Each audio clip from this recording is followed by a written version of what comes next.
As a young 12-year-old scout, I received a gift. Noore 12-aastase skaudina sai mu skaudivarustus väga ihaldatud täienduse. See oli tugevas nahkümbrises kirves.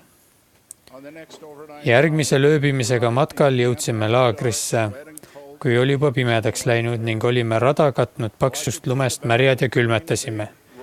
Suutsin mõelda vaid suure võimsa lõkke tegemisele. Hakkasin otsekohe uue kirvega langenud puud raiuma. Raiudes olin nördinud, sest kirves eriti hästi ei lõiganud. Nördinult raiusin ma üha kõvemini. Naasin pettunult laagrisse vaid mõne pilpaga. Kellegi teise tehtud lõkkevalgel avastasin ma, milles viga.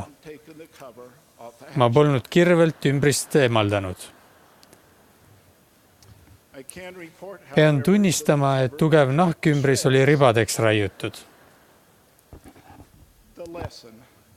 Raiumisele keskendumine juhtis mind kõrvale teistest olulistest asjadest. Kui me teeme tööd ülenduse nimel, peame arvestama kõiki nõudeid ning mitte laskma ühel-kahel nõudel või tähtsusetutel asjadel tähelepanu kõrvale juhtida. Jumala riigi otsimine toob rõõmu ja õnne. Vajadusel peame me olema nõus muutuma. Sagedased pisiparandused pole nii valusad ja häirivad kui suured suunamuutused. Mõni aeg tagasi reisisime me õde Packeriga mitmesse välisriiki. Ajasime korda passid ja muud dokumendid, tegime ära kõik vaktsiinid ja arstlikud läbivaatused, saime viisad ja pitserid. Kohale jõudes vaadati meie dokumendid üle ja kui kõik nõuded olid täidetud, lubati meil riiki siseneda. Ülenduseks valmistumine sarnaneb ettevalmistustega teise riiki minekuks. Igaüks meist peab saama omaenda vaimse passi.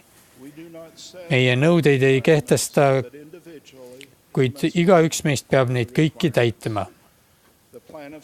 Päästmisplaan sisaldab kogu õpetust ning kõiki seadusi, käske ja talitusi, mida kõik ülenduse saamiseks vajavad. Seega Kristuse lepituse läbi võib saada päästetud kogu inimkond. Kirik aitab, kuid ei saa teha seda meie eest. Ülenduse saamisest saab meie eluaegne otsing. Kristus rajas oma kiriku, et meid aidata. Ta kutsus 15 meest, keda toetame prohvetite, nägijate ja ilmutajatena, kirikut juhtima ja inimesi õpetama. Esimene presidentkond ja 12 apostlik voorum on oma võimult ja volituselt võrdväärsed kiriku presidendi ametikohta täitva vanema apostliga. Neil on kutsutud appi 70. Juhid ei kehtestanud ülenduseks vajalikke nõudeid. Seda tegi Jumal. Need juhid on kutsutud õpetama, selgitama, õhutama ja koguni hoiatama, et me püsiksime õigel kursil. Juhiste käsiraamatus selgitatakse, et kirik keskendub oma eesmärgi täitmisel, milleks on aidata igaühel ja peredel olla ülenduse vääriline, jumalikult määratud kohustustele. Nende kohustuste hulku kuulub aidata liikmetel elada Jeesuse Kristuse evangeeliumi järgi, koguda Iisrael kokku missioonitöö vahendusel, kanda hoolt vaeste ja abivajajate eest ning teha võimalikuks surnute päästmine, ehitades templeid ja tehes asenduslikke talitusi.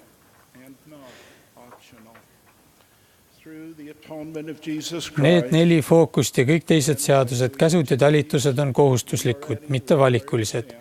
Jeesuse Kristuse lepituse kaudu ja tehes kõiki neid asju lisame oma vaimsele passile vajalikud pitserid. Sel konverentsil õpetatakse meile muudatustest, mis aitavad meil kõigil paremini valmis olla. Päästmisplaanis on kesksel kohal perekond ja ehk seetõttu kutsutakse seda ka suureks õnneplaaniks. Juhataja Boyd K. Packer on öelnud, kiriku kõigi tegevuste lõppeesmärgiks on, et mees ja tema naine ning nende lapsed oleksid kodus õnnelikud. President Spencer W. Kimball on öelnud, meie edu omaette ja kirikuna määrab suuresti ära see, kui ustavalt keskendume kodus evangeeliumi järgi elamisele. Koduse evangeelse elu juurde kuulub templi ja pereajaloo töö. See peaks olema kaugelt enam perekonna kui kiriku tegevus. Esimene presidentkond ja 12 kvoorum on hakanud pereajaloo ja templitööle üha enam rõhku panema. Kui te seda rõhuasetust tähele panete, olete ise ja on teie pere rõõmsam ja õnnelikum. Õpetuse ja lepingute raamatust loeme, Issanda suur päev on lähedal. Toogem seepärast kirikuna ja inimestena ning viimse ja pühadena Issandale ohvriand õigemeelsuses. Ja esitagem tema pühas templis raamat, mis sisaldab ülestähendusi meie surnutest, mis on väärt seda, et olla kõigiti vastuvõetav. Selle raamatu koostamisel kasutatakse kiriku sugupuu andmebaasi nimede ja talituste ülestähendusi. Mina kontrollin ja lisan sellele andmebaasile ülestähendusi, sest tahan, et kõigi nende nimed, keda armastan, oleksid selles raamatus. Aga teie, loeme õpetuse ja lepingute 128. osast, sest meid ei saa teha täiuslikuks ilma meie esivanemateta. Samuti ei saa teha neid täiuslikuks ilma meieta. Pere ajalugu on midagi enamat kui sugupuu uurimine. Reeglid, nimed, kuupäevad ja kohad. See on midagi enamat kui minevikule keskendumine. Pere ajalugu hõlmab ka olevikku, kuna loome omaenda ajalugu. See hõlmab tulevikku, kuna kujundame tulevast ajalugu oma järeltulijate kaudu.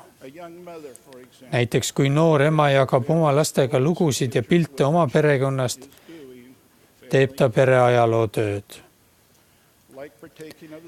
Pereajaloo ja templitööl peaks olema meie isiklikus Jumala kummardamises regulaarne osa, nagu sakramendi võtmisel, koosolekutel käimisel, pühakirjade lugemisel ja isiklikel palvetelgi. Meie noored ja teised on reageerinud prohvetlikele üleskutsetele vaimustaval kombel, mis tõestab, et seda tööd saavad teha ja peavad tegema kõik liikmed igas vanuses. Vanem Quentin L. Cook on selgitanud, meil on nüüd olemas õpetus, templid ja tehnoloogia. Selle töö tegemine on nüüd palju kergem ja ainsaks piiranguks on liikmete arv, kes seda esmatähtsaks peab. See töö on ikka veel aega ja ohverdusi nõudev, kuid seda saavad teha kõik ja suhteliselt kergelt, kui võrrelda vaid mõne aasta taguse olukorraga. Liikmete aitamiseks on kirik kogunud ülestähendusi ja varustanud abivahenditega, nii et suure osa tööst saab teha ära omaenda kodus või koguduse hoonetes ja templis. Enamik takistusi on eemaldatud. Ükskõik, mida te pereajaloo tööst varem arvasite, see pole enam nii. On siiski üks takistus, mida kirik ei saa eemaldada. Need on kõhklused, mis inimesel selle tööga seoses tekivad. Tuleb vaid otsustada ja veidi pingutada. See ei nõua suurt ajahulka.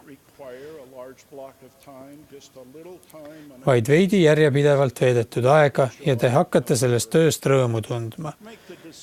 Otsustage see samm astuda, õppida ja paluge, et teised teid aitaksid. Nad aitavad. Inimedest, mida leiate ja templisse viite, saavad selle raamatu jaoks vajalikud ülestähendused. Kuigi liikmete osalus on tähelepanuväärselt suurenenud, on suhteliselt vähe kiriku liikmeid seotud regulaarse otsimise ja templitalituste tegemisega oma pere heaks. See nõuab oma eelistuste muutmist. Ärge võidelge selle muutmise vastu, nõustuge sellega.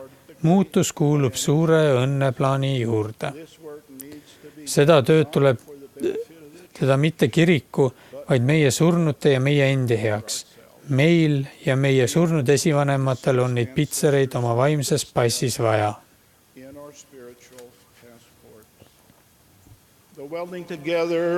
Peresid saab siduda põlvede kaupa kokku vaid templis pitseerimistalituste kaudu. Sammud on lihtsad. Leidke lihtsalt nimi ja viige see templisse. Aja jooksul saate te aidata seda teha ka teistel. Väheste eranditega saavad seda teha kõik. Seda tööd saadavad käegakatsutavad õnnistused. Paljudele lapsevanematele ja juhtidele teeb muret maailma hetkeolukord ning selle mõju peredele ja noortele. Vanem David A. Bednar on lubanud: ma palun kiriku noortel õppida ja saada osa Eelia vaimust. Ma luban, et te olete kaitstud vastaste järjest kasvava mõju eest. Osaledes selles pühas töös ja armastades seda, olete te kaitstud nii oma nooruses kui kogu elu. Vennad ja õed, aeg on kirved ümbrisest välja võtta ja tööle hakata. Me ei tohi ohverdada enda ja oma pere ülendust mõne vähem tähtsa huvi nimel. See on Jumala töö, mida peavad tegema nii liikmed kui mitteliikmed, noored ja vanad, mehed ja naised. Ma sulgen.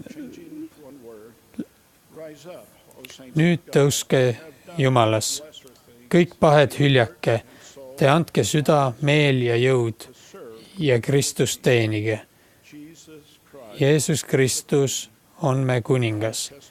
Jeesuse Kristuse nimel. Aamen.